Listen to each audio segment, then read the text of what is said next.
Welcome to the Tech Egg. Don't get scrambled. Enjoy the video. In this video, I will explain how to mix protein powder with water. First, gather your essential items, your favorite protein powder, the right amount of water, and a clean shaker bottle.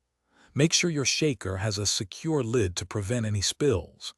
Accurately measure your protein powder according to your dietary needs, typically 1 or 2 scoops. Now, let's add the ingredients in the correct order for the best results. Always pour your water into the shaker bottle first. A good starting point is about 8 to 12 ounces, depending on your desired consistency. Then, carefully add your measured protein powder directly on top of the water. This simple step helps prevent the powder from clumping and sticking to the bottom. With your ingredients in, it's time to mix. Firmly secure the lid on your shaker bottle to avoid any leaks.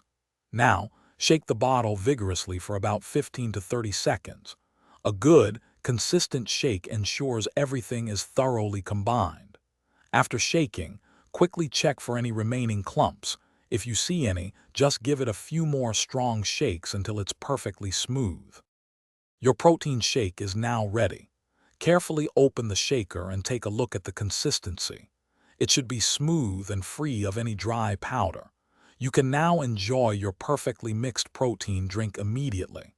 For the best experience and to maintain hygiene, remember to clean your shaker bottle thoroughly right after you finish your shake.